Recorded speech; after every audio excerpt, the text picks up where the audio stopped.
Le Da Fresh Morning, c'est 104.5 tonnes de bonne humeur. Tous les matins sur Urban FM. Vous êtes sur les 104.5 Urban FM, la station urbaine, et vous écoutez le Da Fresh Morning. On est avec Jean-Paul. Jean-Paul, bonjour. Bonjour, Da Fresh. Alors, l'actualité internationale nous emmène. Eh bien, elle nous amène aux États-Unis où les bonnes nouvelles s'enchaînent quand même pour Donald Trump après 2 semaines assez compliquées sur le plan judiciaire où il avait été condamné au pénal par le tribunal de New York. Et donc, sur à peu près la dizaine d'affaires judiciaires en cours, il y avait évidemment celle plus grave concernant son rôle présumé dans sa tentative de vouloir mettre la pression sur le ministre de la Justice afin d'inverser les résultats de l'élection présidentielle de 2020 et aussi celle relative au rôle présumé qu'il aurait joué dans l'invasion du Capitole en janvier 2021. Et donc, ce sont ces 2 affaires-là qui, normalement, risquaient de interrompre son processus visant à revenir à la Maison-Blanche, étant donné que ce sont des lois extrêmes, que ce sont des accusations extrêmement graves et qui portent atteinte et qui concernent la sécurité de l'État. Donc, selon la Constitution américaine, il ne devrait pas, s'il est reconnu coupable de ces faits, eh bien, il risquait de ne pas pouvoir concourir à la prochaine élection présidentielle de novembre de cette année. Et la bonne nouvelle, c'est que, évidemment, la Cour suprême, puisque l'affaire avait été portée devant la Cour suprême, il ne faut pas oublier que, dans un premier temps, il y avait un juge, notamment de Géorgie, qui avait retoqué l'idée selon laquelle Donald Trump devait bénéficier d'une immunité totale, c'est-à-dire pour l'ensemble des actes qu'il avait posés, aussi bien dans le cadre officiel que dans un cadre privé. Et donc, c'est le fait que le juge de Géorgie avait retoqué donc l'immunité de Donald Trump, l'immunité totale, que ses avocats avaient donc saisi la Cour suprême pour qu'elle puisse trancher cette affaire. Et évidemment, la question qui se posait, c'était est-ce qu'un président en exercice a l'immunité pour l'ensemble des actes qu'il pose? Non, selon le juge de l'État de Géorgie, et oui, selon ses avocats. Et donc, pour la Cour suprême, les résultats sont tombés hier, 1er juillet, eh ben, on a assisté quand même à une réponse assez inédite pour une telle affaire. La Cour suprême, qui est d'abord, il faut rappeler aussi au passage, qui est devenue conservatrice sous le mandat de Donald Trump. Il faut savoir que sur les 9 juges de la Cour suprême actuelle, il y en a 3 qui ont été nommés par Donald Trump, renversant ici la balance qui avait, mettant l'équilibre ici en faveur de juges conservateurs. Et donc, sur les 9 juges, il y en a 6 maintenant qui sont des juges conservateurs et 3 qui sont progressistes, c'est-à-dire 3 qui ont été nommés par des présidents démocrates. Et donc, il faut savoir que cette Cour suprême, Donald Trump était quand même assez confiant puisqu'il sait que c'est des juges conservateurs. Ça ne veut pas dire que c'est parce qu'il a nommé 3 d'entre eux qu'ils vont prendre les décisions forcément en faveur de Donald Trump. Ce n'est pas ce que je dis. Mais ce que je dis, c'est que la sensibilité politique et idéologique de ces juges conservateurs-là laissait penser que l'interprétation qu'ils devraient faire de la Constitution devait être plus ou moins favorable à la position officielle de Donald Trump. Et c'est un peu ce qui s'est passé. Je dis un peu. Pourquoi? Parce que quand même, ça a été assez inédit. Les juges de la Cour suprême ont estimé qu'on a coupé la poire en deux, en quelque sorte. Si on parle en français simple, on a coupé la poire en deux. C'est-à-dire que d'une part, ils reconnaissent qu'on doit faire une distinction pour un président en exercice entre les actes qu'il pose de manière officielle et celles qui entrent dans le cadre privé.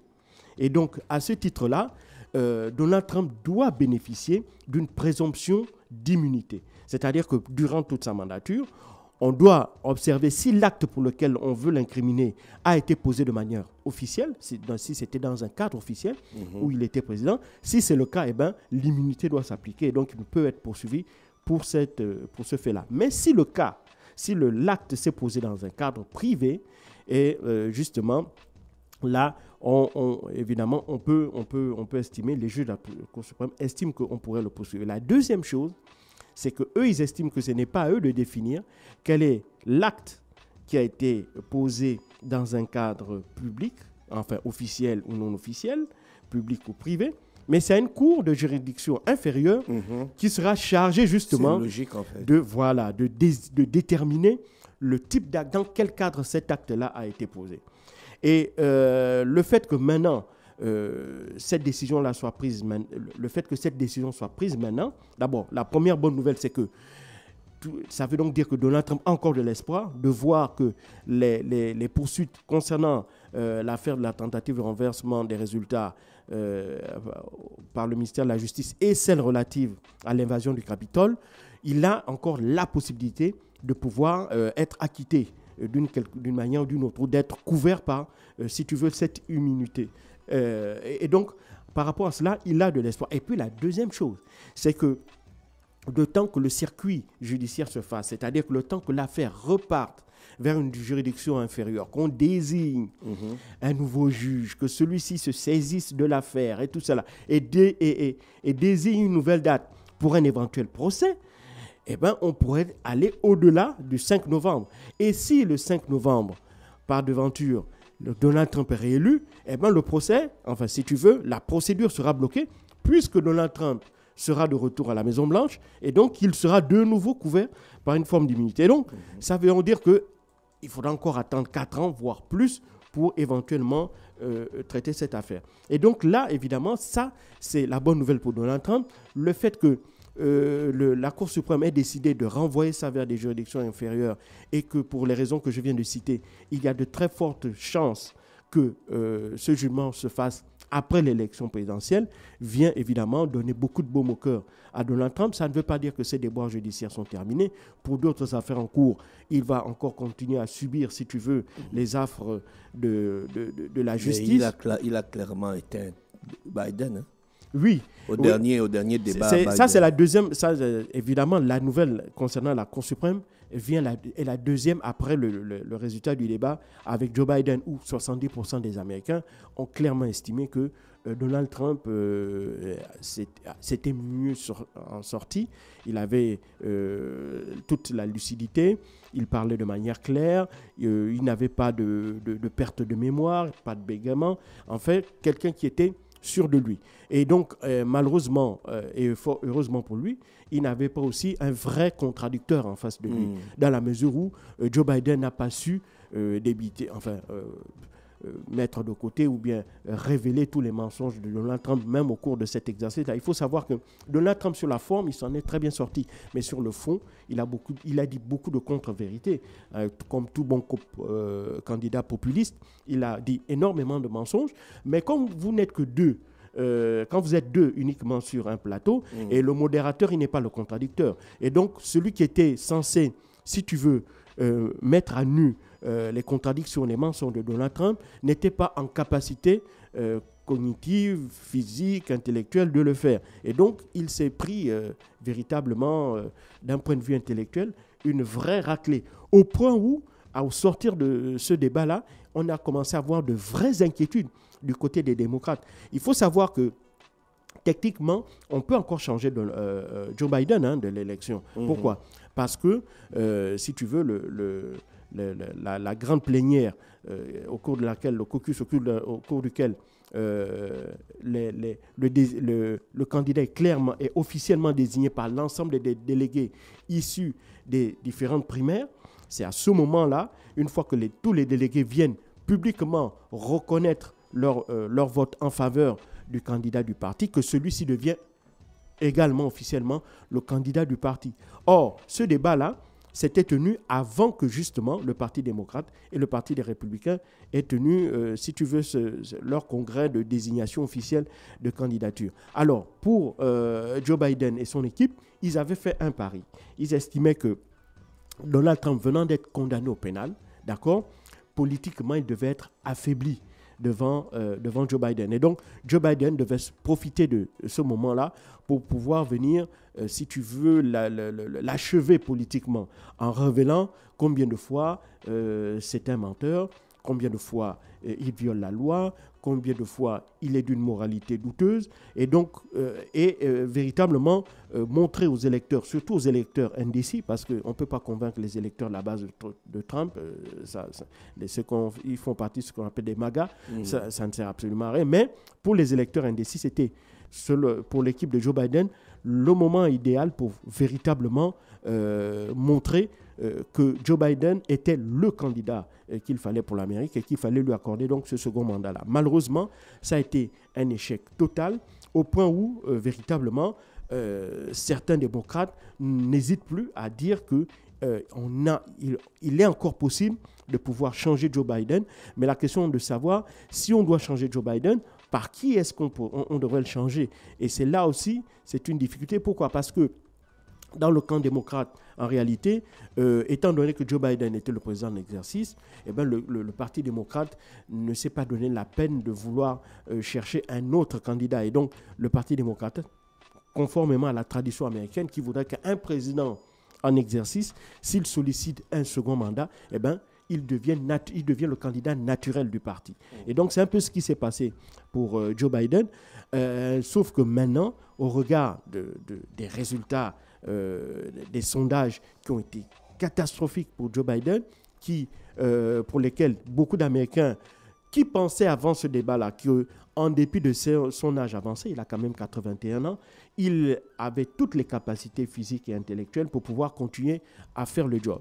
Et là, effectivement, l'image qu'ils ont vue est inquiétante. Elle vient encore s'ajouter à toutes les autres images qu'on a vues durant ce mandat de Joe Biden, où il avait fait plusieurs fois des chutes à des cérémonies officielles, où il y a des fois il montrait qu'il avait des pertes de mémoire, où des fois on avait vu dans des cérémonies où il ne savait plus où se placer, où marcher. Donc il y a toutes ces images-là qui reviennent justement à l'issue de ce débat-là. Et donc, au point où des journaux comme le New York Times, qui est connu comme étant un journal qui est très proche du Parti démocrate, dans son dernier numéro, a purement et simplement demandé à Joe Biden de se retirer de la campagne. Et c'est ce qui est tout à fait inédit dans l'histoire des États-Unis, qu'un journal demande à un candidat officiel de se retirer de la campagne présidentielle.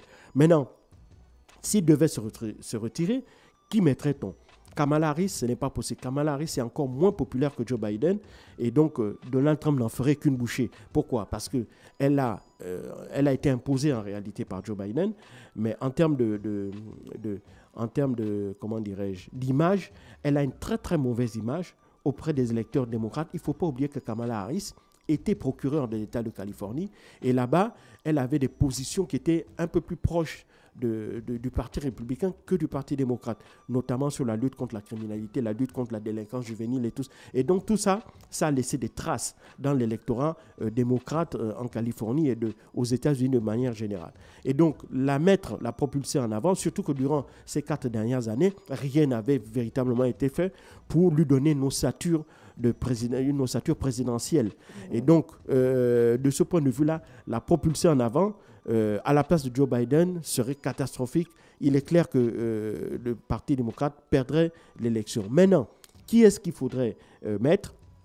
On pensait notamment à certaines personnalités, comme l'actuel gouverneur de l'État de Californie, mais ce dernier décide que lui, il ne veut pas du poste. Je pense qu'il se prépare plutôt à la prochaine élection, pas celle-là, mais celle qui aura certainement lieu dans 4 ans. Et donc, par rapport à ça, il ne veut pas griller ses cartes, c'est-à-dire rentrer en course à quelques mois à peine du premier tour de l'élection présidentielle. Donc, là, évidemment, on est dans cette situation-là terrible pour le Parti démocrate qui, depuis tout le week-end, essaye de colmater les brèches en changeant un peu les discours, en disant que Joe Biden a eu certes donné l'image qu'il montrait qu'il avait des limites physiques, mais il n'avait pas de limites intellectuelles.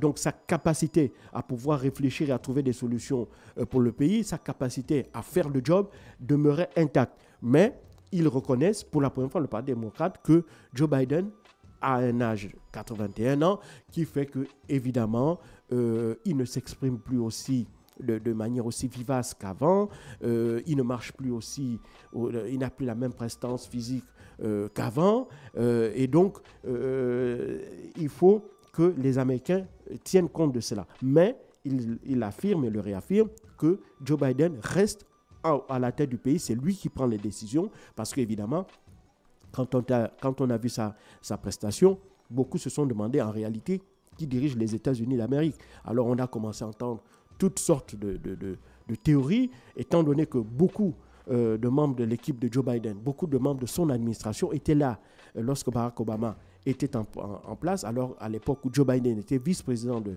Barack Obama. Donc certains se sont dit, c'est certainement Barack Obama, par l'entremise de ses anciens conseillers, qui gère le pays. Donc c'est lui, Barack Obama, qui gère le pays. Au point où même certains démocrates avaient appelé à la candidature de Michelle Obama pour que Michelle Obama vienne prendre le relais de Joe Biden, parce qu'elle est très populaire, elle est encore très populaire aux États-Unis.